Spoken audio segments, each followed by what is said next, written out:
students, how are you? Today we can begin our next lesson, that is chapter 8, Cell Structure and Function. Okay, so if we look around us, we can see there are so many things around us, and if we make a list of the things around us, we can see there are so many things are living things and so many things are non-living things. And you know what are the differences between living things and non-living things. You know the characteristics of living things. We know the living things can move, they will respire, they will reproduce, they will show response to stimulus. So many features are, they will respire. So many features we can see in the body of living things. That means different organs are performing different functions in the body of living things. So many functions are taking place like digestion, respiration, reproduction, circulation. So many functions are taking place in our body. And if we look, we can see different organs are performing the different functions in our body. For example, if we take digestion, different organs are included. We can see stomach, small intestine, large intestine, esophagus, mouth. All these are joined together for performing the function of digestion. Or if you look at respiration, we can see in our body, nose, trachea, bronchi, bronchioles, alveolus, lungs, all these are joined together for performing the function of respiration. So different organs are performing different functions. Okay, and in this chapter we can learn about the basic structural unit of an organism. So which is the basic unit of a living thing. Okay, so before that, if you look at a building, we can see how it is constructed. It is constructed by using bricks. So you know, so many bricks are arranged one after the other, and they are constructing the building. So which is the basic structural unit of a building? The basic structural unit of a building is a brick. Like that, if we take any part of our body, for example from plants, if you take a leaf peel or onion peel or any part of our body, we can see so many small structural units like this. And the small basic structural unit in our body is called a cell. So many cells are arranged like this, one after the other in our body. Okay. So which is the basic structural unit of a living thing? The basic structural unit of a living thing is a cell. Okay. And we saw that there are so many functions in our body. Different organs are doing different functions in our body. So what happens? These cells, there are cells differ in their shape and size and function also. So some cells which have same size, same shape, they are doing same function. Some other cells with some other structure will do some other function in our body. So a group of cells that do the same function, that group is called tissue. So many cells are joined together to form a tissue. Okay. Then so many tissues are joined together to form one organ. So many tissues joined together to form an organ. Then so many organs are joined together to form an organ system. And so many organ system together form our body. Okay. So for example, so many cells are joined to form different tissues like epithelial tissue, muscular tissue, nervous tissue, so many tissues like that. And if you look one example, we can see that this epithelial tissue, muscular tissue and glandular tissue, that tissues join together to form the organ stomach. So tissues join together to form an organ. So here epithelial tissue, glandular tissue, muscular tissue and all join together to form an organ. Then what? Different organs, small intestines, large intestine, mouth, esophagus, stomach, all these organs are joined together to form an organ system. So which is that organ system? That organ system is called digestive system. So stomach, small intestine, large intestine, esophagus, mouth, all these are joined together to form our digestive system. And some glands also, liver, pancreas and all are joined to form our digestive system. Then what? All these systems join together to form body. So in our body, digestive system, respiratory system, reproductive system, excretory system, nervous system, circulatory system, so many systems are there. All these systems together form our body also. Okay, so this body is made up of so many organ systems. Organ systems are formed of so many organs. Organs are formed by so many tissues, and tissues are formed by group of cells. So what is the basic unit of a living thing? Basic unit of a living thing is cell. So many cells are joined together to form tissue. Tissues are joined together to form organ. Organs are joined together to form organ system. Organ systems are joined together to form our body also. So the basic unit of a living thing is cell. So in plants also the basic unit is cell. Animals also the basic unit is cell. Now we can discuss about the discovery of cell. Now do you know who discovered cell? It was discovered by the scientist Robert Hooke in the year 1665. So who discovered cell? Robert Hooke in 1665. So nowadays we know we observe small things by using microscope, and we have advanced electron microscope and all. But in 1665 and all, there was no microscope like this. So he was using a self-designed microscope. So it was not a modern microscope. It was a self-designed microscope. Using that, he was observing so many things. He was studying about insects. So he was observing so many things under that. And one day he was looking a slice of a cork. Cork means a part of bark of a tree. So he was looking at a slice of a cork. It was a cork cell, means that's a dead cell. So he was observing that. And when he looked through the microscope, he observed some partitioned boxes or compartment-like structures. So he observed some compartment-like structures. So it resembled a honeycomb.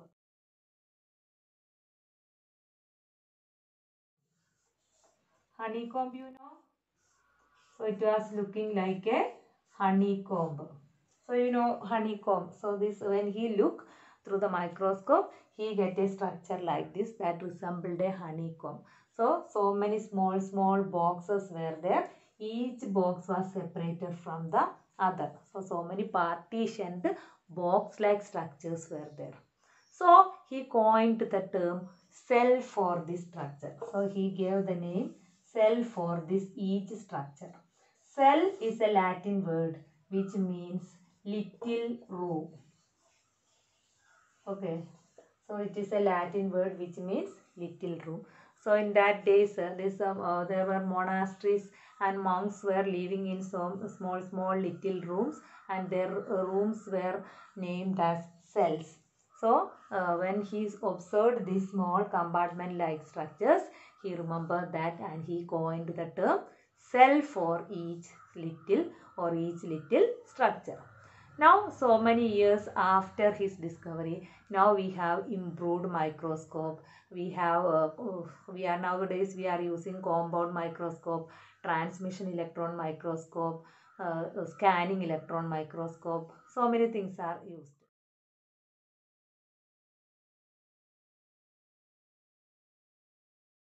And they have a high magnification power. So through electron microscope and all, we can see things in very minute things in a bigger size. And this compound microscope are the microscopes that are commonly used in laboratories and all. So we find that bricks are the structural unit of a building, And which is the basic structural unit of a living thing? The basic structural unit of a living thing is a cell. And we know the bricks that is used for constructing buildings. All the bricks may not be of same design and all. There will be different bricks with different designs, size, shape and all. So like that, the cells in our body also have different size and different shape. But all living things are made up of cells also. How do scientists study about the living cells? They use microscopes which magnify the objects. So they take the cells and observe it through microscope. But before observing through microscope, they use some colored substances called stain. So they use stains. Stains means some dyes. Dyes means some colored substances. So they will add these stains in the cell and then they will observe it through microscope. So why they are staining this? Add this stain, the parts of the cells have different chemical composition. So different parts with different chemical composition will be stained differently. Some parts will be darker than some other parts. So we can see the parts clearly. Otherwise what happens? All parts, all are colorless. So when we look through microscope, we can't differentiate the different parts. For example, if we look through a microscope, we know this cell is covered by a membrane called cell membrane. Cell membrane is stained darkly than the other parts. The nucleus is there in the center. Nuclear membrane also is stained darker than the other parts. So when we look, we can see the different parts. Otherwise what happens? All parts same color. Then we won't be able to see the different parts clearly. So the scientists are staining the cells before they observe it through the microscope. So we can also take different parts and observe through microscope. For example, if we take the peel of onion and observe it through microscope, we can see it like this. So we can see so many brick-like structures are arranged one after the other. So the cells are arranged like this. So what happens? We can see the parts clearly if we are staining it. Otherwise all the parts will be having the same color. So we will not be able to see the different parts clearly. Okay. And usually the commonly used stains are we are using safranin solution. Safranin solution for observing the plant cells or staining plant cells. And we are using methylene blue for staining animal cells. And we can use iodine solution also as a stain. Okay. So using a microscope, the scientists will observe and study about the cells. And we know there are millions and millions of living things around us. And they are of different shapes and sizes. Their organs also vary in shape, size and number of cells. So first we can discuss about the number of cells. So we can look the number of cells. Okay, so can you guess the number of cells that is present in plants and animals? Is it thousands or is it lakhs or crores? No, it runs into billions and trillions. A billion means 1,000,000,000 and a trillion means 1,000,000,000,000. And a human body has trillions of cells and these cells vary in shapes and sizes. Okay, so today we can discuss about the number of cells in living things. So we can see there are trillions and trillions of cells in different plants and animals. And the organisms that have more than one cell are called multicellular organisms. So all the organisms with more than one cell are called multicellular organisms. So multi means what? Multi means many. Cellular means cell. So many cells, organisms with many cells are called multicellular organisms. So those who have more than one cell are called multicellular organisms. So there that may be 2 or 3 or 4 or hundreds or thousands or millions or billions or trillions. So those who have more than one cell are called multicellular organisms. So most of the plants and animals are multicellular. That means they have more than one cell. So all organisms with more than one cell are called multicellular organisms. But you know, all organisms soon after fertilization, they were also only a single cell. So we were also a single cell soon after fertilization, and that single cell is called zygote. Then what happened to that single cell or that fertilized egg? That single cell or the fertilized egg will divide and multiplies, and the number of cell increases as the organism grows. So when the number of cells increases, organism begin to grow in size also. So all the multicellular organisms are also soon after fertilization they were having only a single cell. After that now divides and increases in number and the organism grows.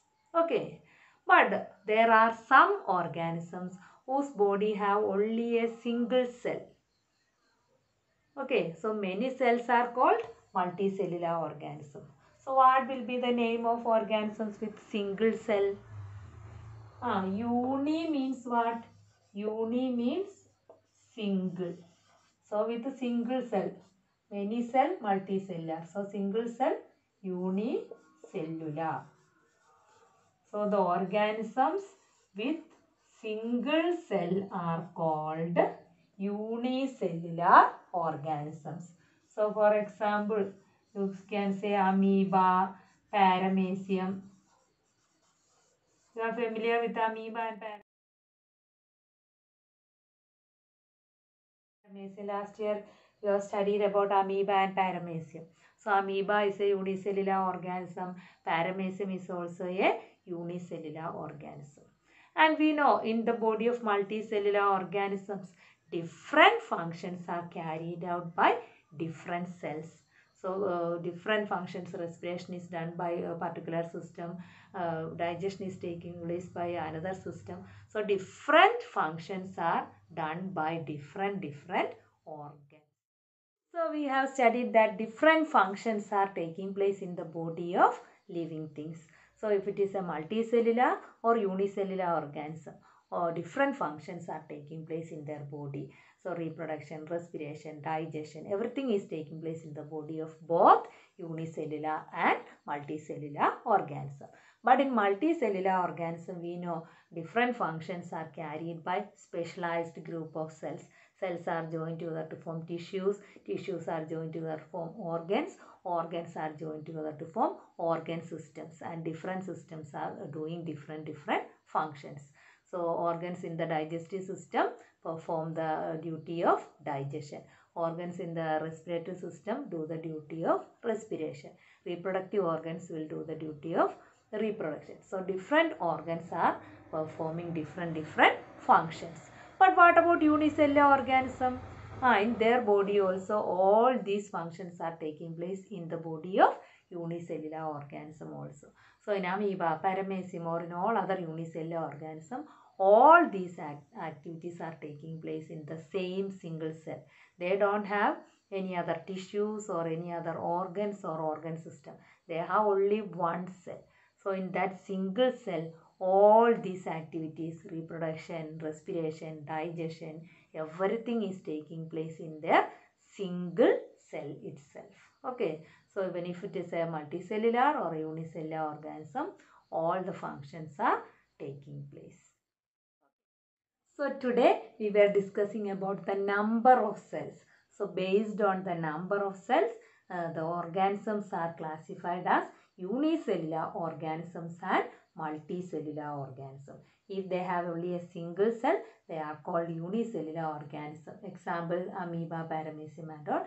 If they have more than one cell, they are called multicellular organism. Human beings, cow, goat, all this we can say give us examples also. Okay, so today we were discussing about cells. So cell is the basic structural unit of a living thing. Then we study who discovered the cell. Robert Hooke discovered the cell in the year 1665. Okay, so in next class we can study about the size and shape of the cells. So today we discussed about the number of cells. In next class we can discuss about the shape of cells and size of cells. Clear now? Okay.